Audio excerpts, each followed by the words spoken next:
jamais connu de nous, c'était le même.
In the study of monarchs and rulers, one of those who captures the imagination most is that of the man known as the Sun King, Louis XIV of the House of Bourbon, the King of France. He ruled for 72 years, having assumed the throne at age 5. When he became of age in order to actually wield power, he revolutionized France and affirmed an absolutist rule. He made numerous contributions to the arts and engaged in a massive building program that brought France to new glory. However, there was a dark side to the reign. He was not as healthy as his portrait you see here would appear. He probably ruled 10 years too long, becoming more and more absolute, more and more monolithic, and his numerous wars and programs placed France's finances in a very precarious position, which came back to haunt the nation in 1789, giving rise to the Revolution.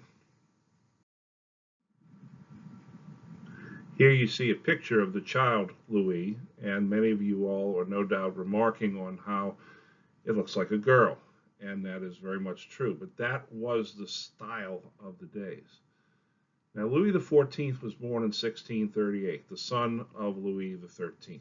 His father died when he was just 5 years old, so he could not actually wield any power from the throne.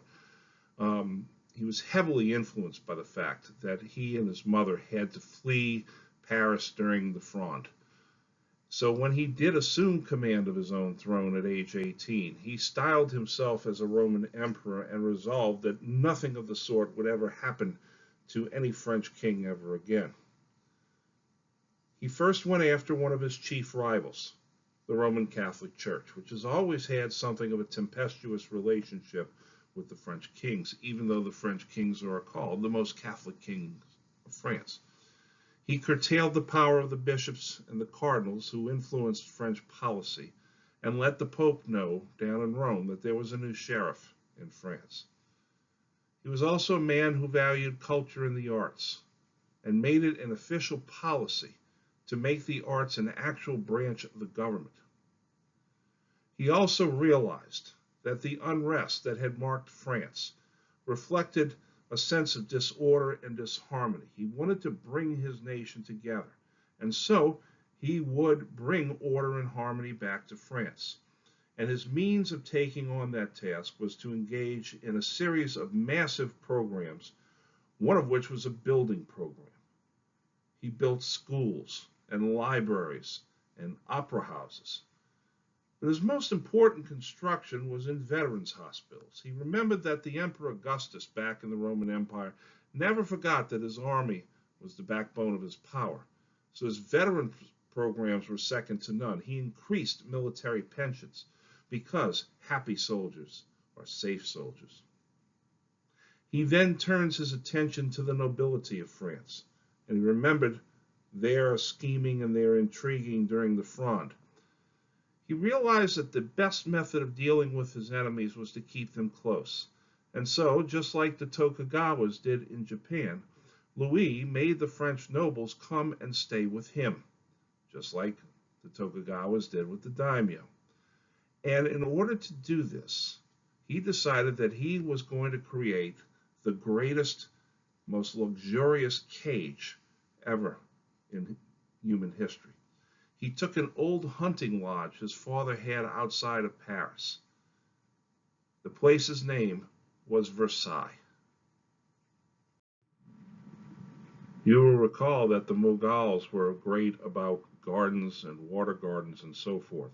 Well, Louis was very much the same in designing the gardens of Versailles. He diverted water from the Seine to create these gardens and diverted enough water that the Seine actually went dry for a day. One can see the scale and grandeur in just looking at a portion of one wing of Versailles. It's a great gilded cage. Louis made the nobility stay there, while he would send his own men to the nobility's castles to take them over, burn them down, neutralize their defenses as much as possible. Now you see here the Chapel of Versailles, which was a very grand chapel indeed, and you would think that the most Catholic king of France would have as his greatest room the chapel, but you would be mistaken in that. No, the grandest room in all of Versailles was the king's bedroom. This is where royal power supposedly resided. This is where it got done. No less grand, and perhaps even more beautiful, was the Queen's bedroom in Versailles. I think you may be able to descry in the far corner the outline of a secret door that was used later by Marie Antoinette to escape from the mobs. Perhaps the most stunning room in the palace is the Hall of Mirrors, the great ballroom of Versailles, made with glass from Venice, and in which later on the German Empire would be proclaimed and the First World War would come to an end with the treaty that would be signed there in 1919. At times, even Louis would feel the need to get away from the nobles living in the palace. So he built this quote unquote small retreat called the Trianon Plaza, which he would get away to rest and recuperate from time to time. Louis's view of order and harmony became the view of French superiority in everything. French life under the Sun King was one in which all things French became the fashion. For a long time after that, and still to this day even, the notion of something being the newest trend or fashion from Paris still gets people's attention. Under his rule, theater and opera flourished, and Louis even took part in some of the productions, acted on the stage. The king would actually act on the stage. And not that Louis was particularly liberal in his views, but any writers who criticized the church were afforded protection by the king, as long, of course, as the criticism was for the church and not the king. And Louis was hardly a Puritan in his morality, but he demanded a very strict Orthodox Catholicism in his realm. And one group that he clamped down upon were the Jansenists. Jansenism was a theological movement within the Roman Catholic Church and was primarily active in France. It emphasized original sin, human depravity, and the necessity, of divine grace and predestination. The movement originated from a book that had been published by a long ago Dutchman named Cornelius Jansson. The Jesuits opposed Jansenism, and they said it's basically Calvinism with a Catholic face to it. Louis also rescinded the Edict of Nantes, which his grandfather, Henry IV, good King Henry, had issued. And so he puts the Calvinists back on the blacklist. And this leads to many of the Huguenots fleeing France for other regions, especially the English North American colonies. Louis's rule, while being very absolute and being very stable, still had its scandals from time to time, and one of the worst of these was called the Affair of the Poisons. It was over a 5-year period. What we found out is that people were poisoning others in order to gain estates or gain inheritances. And when it was found out, the king ordered a massive investigation. And in those days, investigations were conducted under torture. Interestingly enough, this is the first use of what would later be termed waterboarding by the investigators. It was called back then the water cure, in which you sealed a person's nose, put a tube down their throat, and then poured 16 pints of water till their belly distended. And then you'd beat the crap out of them until they vomited, and then you'd do it all over again. Louis had a number of mistresses, through which he fathered numerous illegitimate children. His favorite and the most powerful was Francois Athénée de Rochechouart de Mortemart, the Marquise of Montespan, better known simply as Madame de Montespan. She had 7 children with Louis and was considered to be the unofficial queen of France. They first met at a ball hosted in, of all places, the Louvre. Back then it was a palace. She remained very powerful until she was implicated in the affair of the poisons. Apparently, she was attempting to poison others in order to maintain the love of the king, other mistresses, that is. As I said, Louis, as king, placed himself at the center of all French life, so much so that when asked about the relation of the king to the state, Louis was fond of responding, "L'État, c'est moi," which translates, "I am the state."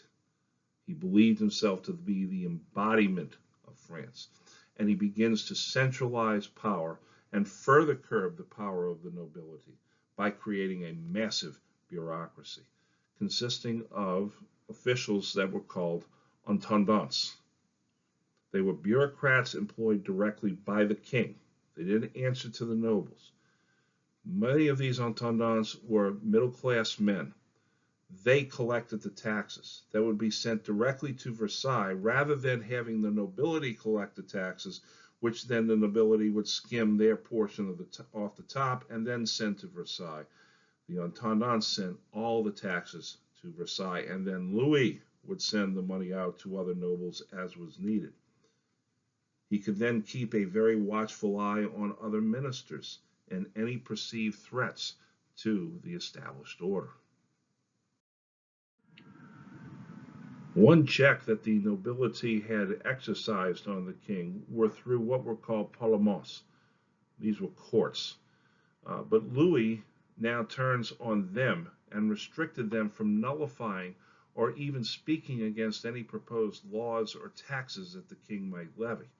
As you can see, absolutism is really beginning to come into its full blossom under Louis. But he didn't just fill his bureaucracy with sycophants, yes men. He employed men of great ability to be his closest advisors, and many of them had plenty of permission to disagree with the king or bring him up short if they felt that anything he was doing was not for the good of the nation. Now, one of the closest advisors he had was that man in the picture right there. His name is Jean-Baptiste Colbert. He was a statesman who served as Louis's first minister of state from 1661 until his death in 1683. He died of cancer. It was Colbert who believed that the wealth and the economy of France should serve the state, and it was he who truly developed what we come to know today as mercantilism. Mercantilism is the belief that a state should export more than it imports, and it should do so through controlled trade, tariffs, and favorable colonial policies. Colbert believed state intervention was needed to secure the largest part of the world's and the colony's limited resources. You want to put gold and precious metal into your treasury, so you have to sell more goods abroad than you bring in. Colbert sought to build a French economy that sold abroad and bought domestically. And he believed that nations would become self-sufficient through mercantile practices, which means that you don't have reciprocal trade with Spain or England. Instead, if Spain or England wants your goods, they got to put gold or cash down on the barrel. They can't say, well, we'll give you widgets for your doohickeys. That's not how it's going to work. They have to pay for it. That's mercantilism at its core. As king, Louis was the commander-in-chief of the armed forces. And Louis's greatest desire was to create a massive military buildup that would curtail the Habsburgs in Austria and in Spain. Remember that Austria is to his east and Spain is to his south and west, which means that they are threats to him on either flank. He wants to have a large military to fight the Habsburgs, despite the fact that his mother Anne was Austrian and a Habsburg. Louis hated the Habsburgs. He feared their power both in Austria as well as in Spain. And he wanted to expand the French homeland to what he believed were the natural boundaries of the old Frankish kingdom, way, way back under Clovis and Pepin the Short and so forth. And that meant pushing toward the Rhine River. He also knew that his advances on the continent would be hindered by the British, who controlled the sea. So he also put a great deal of money into building a massive naval program that would, if not match the British ship for ship, would at least be able to challenge the British in certain places on the open seas. Louis, now centralizing again his power, affects a number of military reforms to his army. One of these is the standardization of uniforms. Under the old feudal systems, soldiers wore the colors of their lord. Louis understood that this could cause confusion in the ranks. So he wanted to break down also the traditional loyalties of soldiers to their lords and engender loyalty to himself as king. You're wearing the uniform of your king. He then legislates a militia draft to make sure that the military had access to every able-bodied young man he could find. And he cured the problem of supply by establishing a centralized supply distribution system to make sure his army received the necessary equipment at the right time. Remember, an army is logistics, logistics, logistics, logistics. That goes back to ancient times. Louis then sends his armies out on the march, beginning first with what is known as the War of the Devolution. In 1668, the French claimed territories in Flanders, which is now Belgium, and defeated the Spanish Habsburgs in the House of Orange, which is the Dutch ruling house. Then England, the Dutch Republic, and Sweden entered the war. And so Louis said, okay, well, that's, I'll make peace now, and conducted what is known as the Treaty of Aix-la-Chapelle in 1668. Remember what Aix-la-Chapelle is. If you go back to your History 1001, that is the ancient capital city of Charlemagne. It's the German city of Aachen today. Under the treaty, Louis returned the captured towns because he really was looking to weaken the Spanish Habsburgs. He wanted the Spanish throne. He was cousin to their king, Charles II. Charles II was childless. He was terminally ill. And when he died, the throne would be up for grabs, and Louis wanted to put his claim in on it. He later moves again into the Netherlands and negotiated what is known as the Treaty of Nijmegen. Nijmegen is located on the Waal River, which is now in Holland today, but back then it was part of the Spanish Netherlands. He made the northern border of France what it is today through the Treaty of Nijmegen. Louis also gained several Flemish towns and access to the region known as Alsace. Next comes the War of the League of Augsburg, better known as the 9 Years' War. See, we've gone from the 30 Years' War now to a 9 Years' War, so wars are beginning to contract. Here you see France against a coalition of England, Spain, Sweden, the Dutch, the Habsburgs, and the Holy Roman Empire. It's very much similar to how coalitions are of the U.S. are against the Russians in a lot of ways, although we're not fighting a hot war at this particular time. This war is global in scale, by the way. It was known as King William's War in North America and involved the British and the French fighting it out. Finally, an armistice was declared called the Peace of Ryswick, another Dutch town, in 1697. This gives Louis Alsace-Lorraine completely, but it also allowed William of Orange to retain his position as King of England, and we shall get to King Billy a little bit later. One reason that Louis was so successful militarily was his younger brother Philippe, the Duke of Orleans.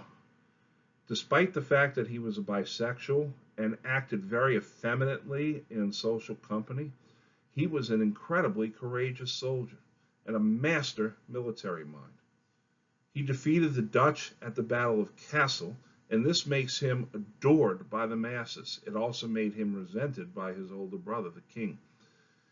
Despite the fact that he was bisexual, he married twice and produced children, and one of those children would become the Queen of Spain. Another would become Queen of Sardinia, which would later become the ruling house of Italy. His oldest son became the Duke of Orleans after him, and this duke would serve as regent to the next king, Louis XV, and because of his rule and because of his colonial policies, a city near the mouth of the Mississippi River would be named for him.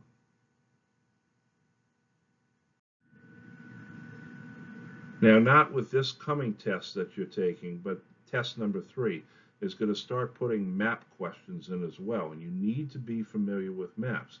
Now, in this map, one can see how Louis expanded France's frontiers to the boundaries it has today. Now, of special note is the region of Alsace-Lorraine, which is in the northeast corner of France.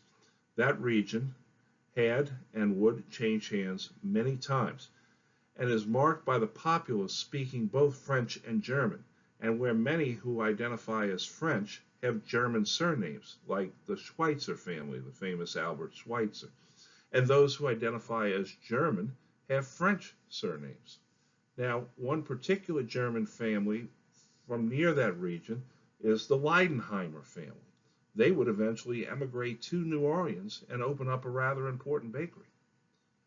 The other place France acquired in its expansion would be after Louis XIV's rule, and that was the island of Corsica that you see there in blue down at the bottom right of your map. The island of Corsica is very important because a very important leader of France is going to come from there. His name would be Napoleon Bonaparte.